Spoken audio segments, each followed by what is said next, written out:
mudhun marang sekabeh para prajurit ing Malawapati. Lungguh kang prayoga miras pantes midhanget apa kang bakal ing seneng dikake kalenggan iki. Langsung dumateng dika Eyang Patih Harya Seksa. Sabda pangandika pinanggalem napa? Sasampunipun satata lenggah ingkang prayogi. Kalenggan menika kula mirsakaken atur palapuranipun. Kados pundi swasana tata titi tentreming negari ing Malawapati. Keparenga muncuk sisip iwun kuning samudra pangreksa. Sedaya para nayakaning praja sampun sami sanata. Kantun cadhong dawuh saking resa panjenengan. Bilih katentemanipun ing praja Malawapati. Ayem tentrem nir ing sambe kala. Menika ingkang kula kersakaken. Namung Eyang Patih Harya Seksa inggih kula. Nadyan to panjenengan menika sampun yuswa lungsi. Taksih kita anggep pinangka gonjai rasa. Tumindak iki Raden paringa ganjaran dumateng sinten kemawon. Iki ageng darmanipun tumraping negari Malawapati. Nanging Eyang kedah wani paring pidana. Ugi dumateng sinten kemawon. Iki jajal mengkang paugraning praja. Sampun ngantos bancinde panjenengan.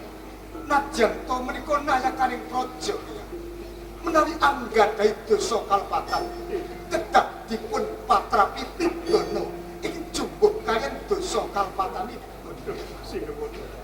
Pocaning sabda dalem ugi dadosaken kekancinganipun ngabdi dalem. Kajawi saking menika reh ning sampun kathah para nayaka praja lan gedhog anunganing negari. Reh ning kula sampun yuswa lungsi mugi wonten kepareng penyandalem. Kula badhe larah ing palenggan sinuwun. Menika to mesti nanging dereng dumawah titi kula mangsani. Yayi Wijenarka dawuh Prajubalan. Pakaryani rasa wangsulan kami. Kula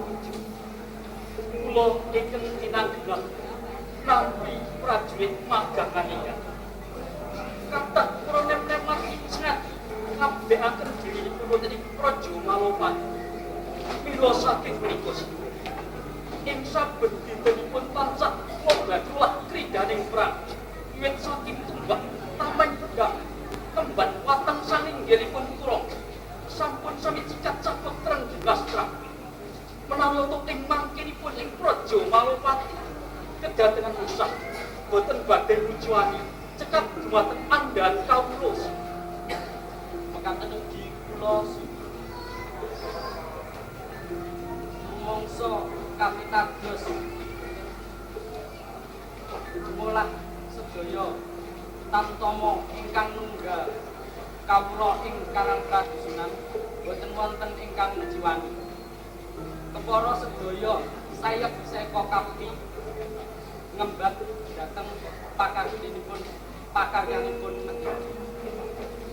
Eyang Patih Harya Seksa kula menawi kula midhangetaken atur palapuranipun sedaya para nayakaning praja kados kabompong raos penggalih kasih sing utama marang sira Yayi Wijenarka. Yen kados pundi pancen kekuataning para prajurit ing Malawapati dak pasrahake marang jeneng sira sakar.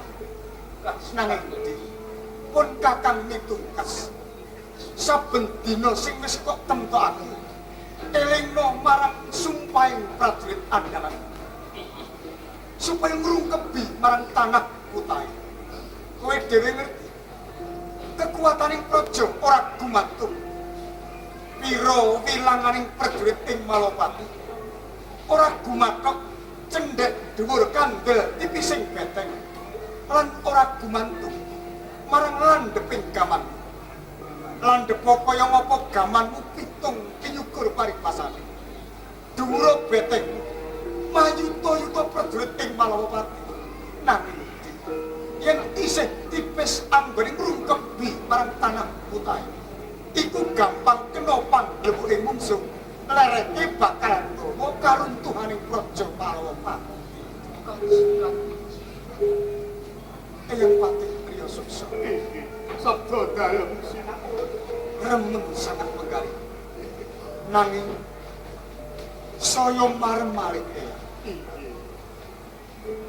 Menawi kula menika badhe ngersakaken jengkar saking negari Malopati sepisan nyaketaken kawula lan Gusti kaping kalih nyiras pantes kula badhe naliki jembar syuting praja Malopati kados pundi pamanggih panjenengan Sinuwun dapur kapasan yogi jer sedaya para kawula ingkang manggen ing Karang Pradusunan menika samya ngrumaosi anggadhahi sesembahan nanging dereng nate sumerep kados pundi sesembahanipun menawi sampun wonten keparidal sinuwun badhe tedhak cangkrama kula nayogyani sanget kejawi manunggalaken kawula Gusti Ebo ing mangkenipun remenipun sedaya kawula ing praja Malopati.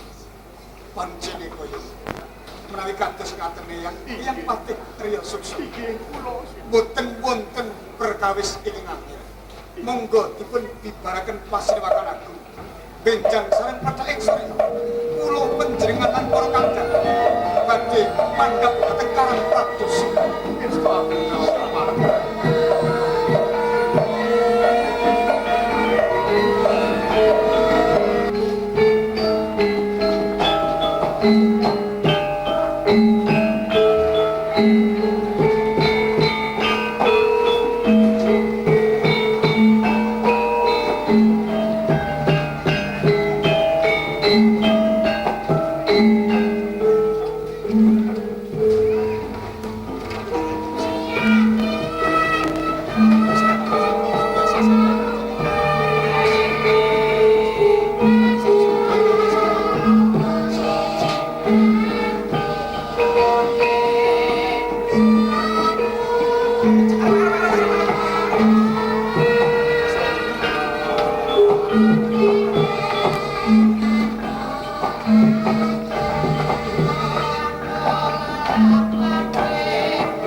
Kowe karo aku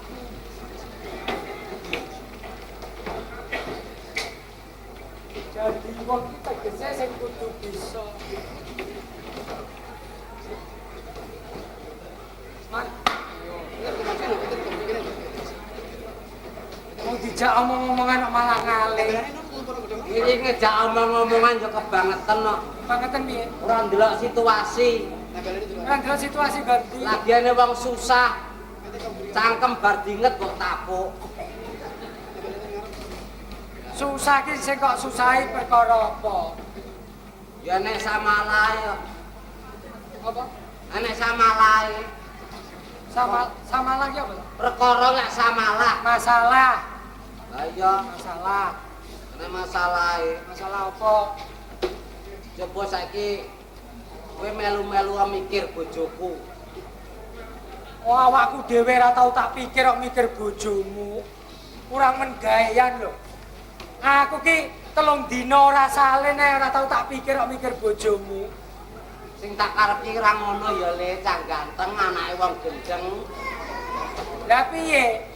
Kowe iki tak kon melu gagas bojoku. Oh, anakku ora tau bayar SPP ora tak gagas kok. Gagas bojomu. Oh, kurang menggaean lho.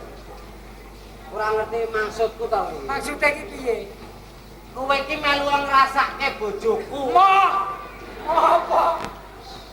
Bojoku dhewe anak-anak tak rasake kok. Rasake bojomu.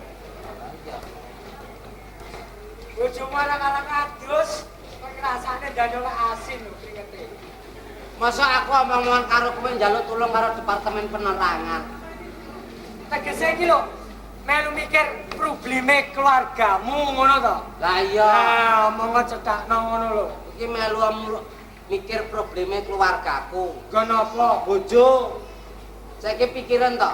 Ya lek sajake duwe bojo ora manut karo wong lanang ki bojomu ki patenono ae. Wah, Patenono. Wis beres kuwi. sirku ya tak pateni jane. Ya terus Ning lengane jek akeh eman-eman. masamu kompor ngono piye bojomu. Wong kok bojo dipateni.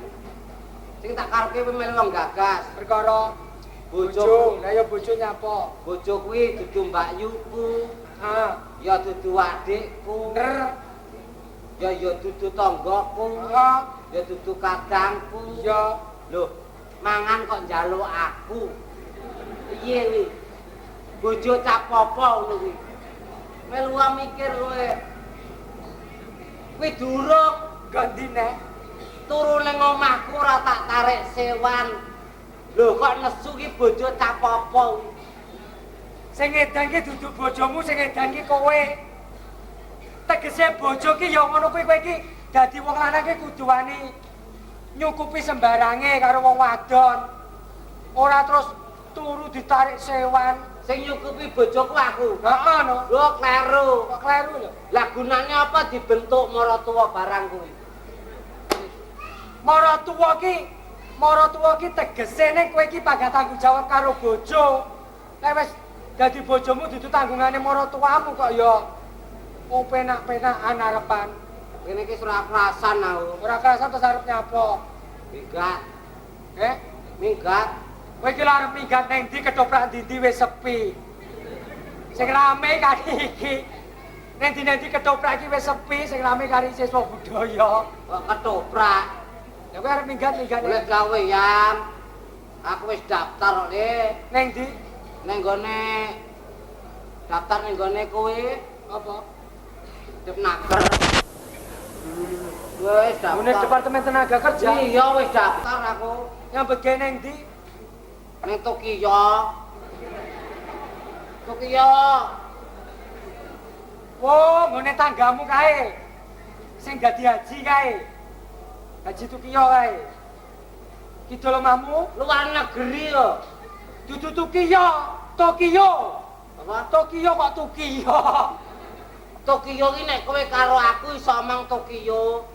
Ya terus Wong kono nggone sumber kembar kono ya Tokyo. ya wis apenake ilatmu wis. Ya, kowe nyambet kene Tokyo. Tokyo. Ning kono dadi apa? Dadi babi suster. Babi suster. Bayarane akeh, gaweane ringan. Dadi babi suster. Babi suster. Mulai nang Indonesia nggawa celeng suster ya. Kok celeng suster? Baby dudu babi. Ngopeni bocah. Lah ya baby.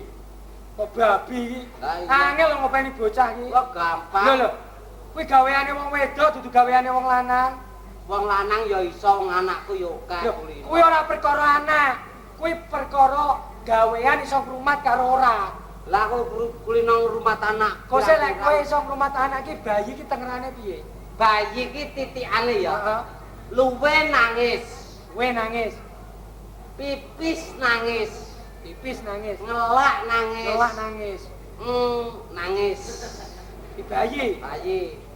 Kowe gawe ilmu titen tok. Ah iya. Yo ning nyambut gawe ning kono angel. Alah bayi ngopeni bayi Yo, gampang. saiki ngene, timbangane mengko daftar ning kono kelangan duit. Heeh. Ya toh, mengko daftar gone calo mesti kelangan duit, kowe bener daftar gone Ditnaker. Ning kok lek ning kono ora karo nek ditampa. Ning kene dites. Dites. Golekno bayi tak openane. Ora usah golek bayi. Kowe dadi tukang ngopeni ae. Lah bayine, Aku, Hah? aku bayine. Bayi kok untune rangah ngono apa enek. Bayi untune rangah mi mboke lak pedhot. Umpamane Umpamane. aku bayine kowe sing ngopeni. Yen kowe iso tak tes lulus kowe kok daftar ning kono. Ora iso. Ora ngisi-ngisini. Iso. Iso aduh yo. Iso. Iso. Iso. Elek iso. Bayi. Aku bayi kowe sing ngopeni. Openi. Yalah. Awek. Awek. Bayi kok jigang ini apa enek? Iki ora jigang, bayi iki sikile kok ngene iki. Kok jigang? Iki kok capek repot.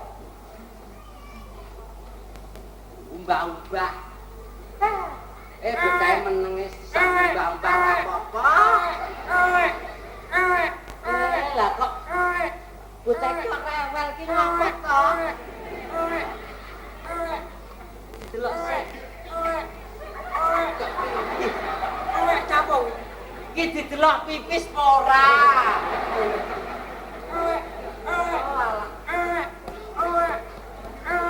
Masuk angin. Ora. Kere ya omongmu kowe iki lanang. Kowe iki omonge lanang. Etok-etoke montok ngono. Kowe iki lanang kok iki. Sayang. Luwe. Bayi kok emang luwe apa? Lah kowe iki goblok jenenge nangis omonmu luwe. Luwe. Wetenge bembung luwe iki.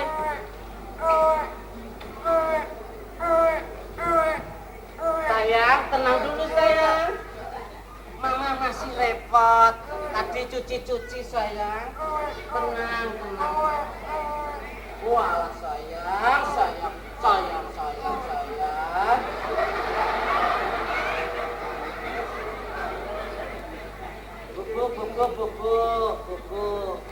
Bubu sayang.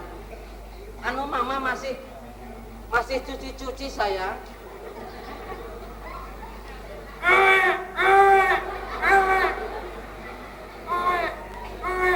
Anak ini rewel terus sih. Aduh. Enggak itu. Oh luwe.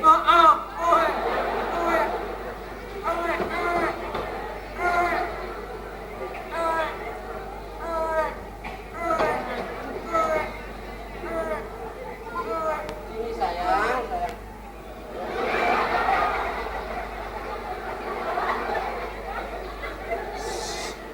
Cop bubu. Sayang, bubu. Ini belum selesai. Mama cuci-cuci sayang.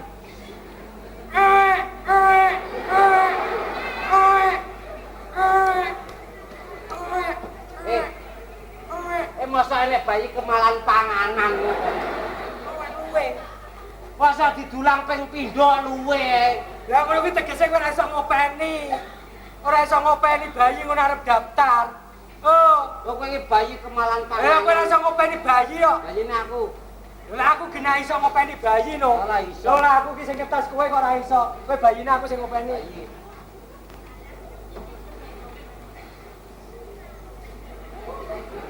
Au.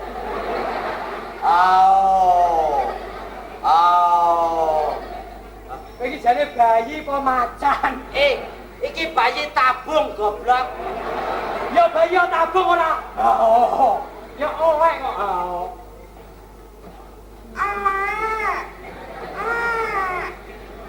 Aja jigang sikile iki nekok ngene lho. Lho,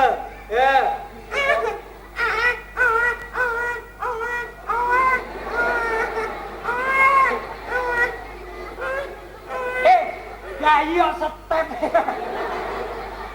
Zilani lho. iki bayi kena penyakit kertas. Penyakit polio. Ya polio lah kertas ah. Aja ngono ngene lho. Ya. Wayang wong umbah-umbah. Ini ki amne potne to ditinggali anak. Umbah-umbah yo aku. Sembarang aku. Lonjo yo aku. Kok ana sing nyewangi apa piye? Aku dhewe ngono kuwi. Aku iki jane kurang apa? Umbah-umbah yo aku, bojo aku. Gawe kopi ya aku. Kok anake iki diopeni ora lunga sak penake dhewe.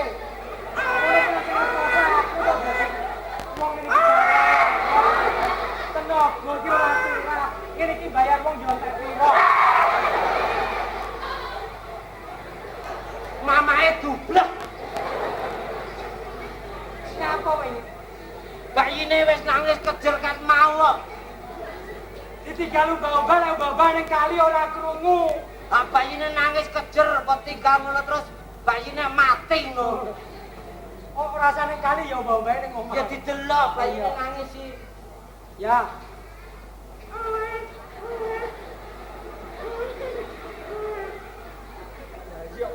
Rumah bayokmu ora. Ngapa iki? Yang mene kok nangis.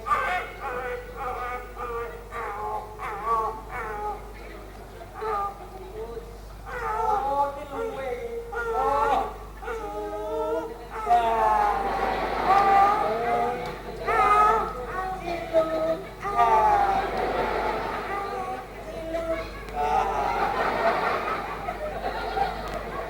Pak Jutono mana, Mak? Lah bayi nangis kok mbok cilu bayi. Mbok menawa terus ora luwe ngono. Ya dipakani kok bayi nangis. Ya lek luwe, lek wedi. Wedine apa ngono. Bayi iki nangis ki akeh sembarange. Ora terus nangis luwe ngono ya ora. Ngantek lali nangise mau piye? Wek.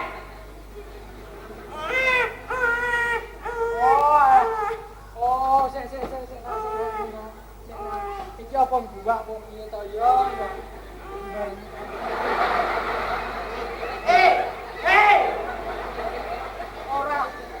Ora ana apa-apane kene ndak posisi apa.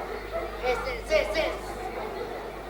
Kowe iki jane nili bayi pipis apa nulungi wong klelep kowe. Padha kowe mau ngene mau lho. Nek mun jengkeke kenemenan. Pipis. Yo ora jane.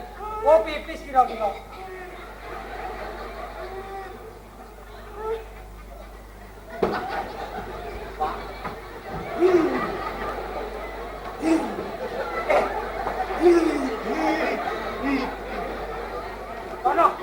Kono minggat. Gila nih kowe. Apa ini? Bayine dirubung tikus. Mosok bayi turune ning isor longan. Apa? Kowe iki lho, bayi kok dirubung tikus mosok bayi ora adus. Tikuse sapa? Lah iki mau enek tikuse ngono lho. Kuwi mau tak bae.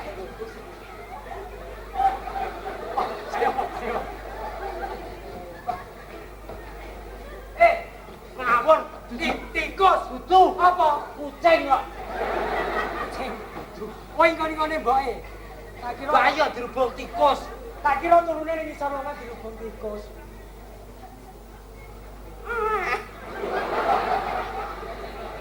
Bayi kok kene mati no. Ndang nangis ora ndang nangis.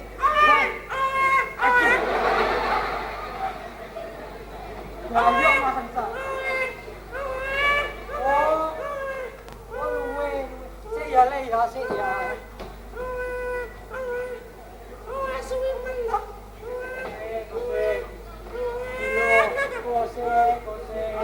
Saya lagi tadi jupuk nih kilo. Ini malah kose.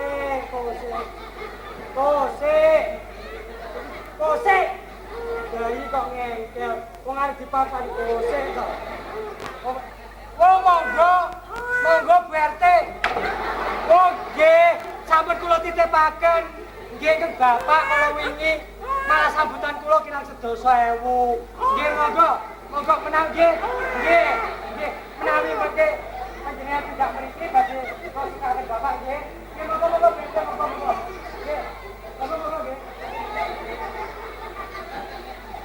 Bayi ilang ki ning ndi bayi? Jalan. Bayi minggat iki lho. Bayine mati keluar. Biasa nemoni tamu iki lho. Nemoni tamu ya nemoni tamu nih bayine diopeni sik. Bayi kok cerigis. Kok kene sing nemoni tamu kok cerigis. Sing penting ki bayine wayahe jatah makan, makan jatah makan. Nemoni tamu ya ora apa-apa to. Nggih, Bu RT, niki anak kula niki pancen nakal lho. Nggih, pun setahun niki piyambakipun menika pun ditilan bapakipun niku pun boten napa-napa nggih. Mangan kok ora boten dipun boten purun lho niku. Nggih ngeten niki mangane. Nggih monggo Bu RT monggo.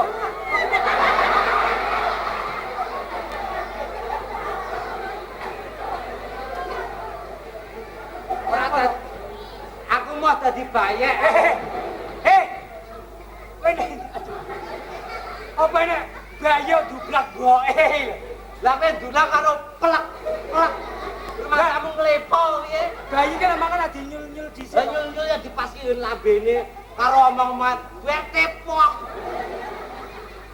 Plok. Lah kena moto e. Lah kowe iki mulo to nek iki nyambut gawe iki didelok dhisik. Kowe iki nek mu daftar ning ndi? Ngene panggonan sing wis diizini karo pemerintah apa ora ngono lho. yo ngedep naker kok. Oh ngene dipnaker ya bener.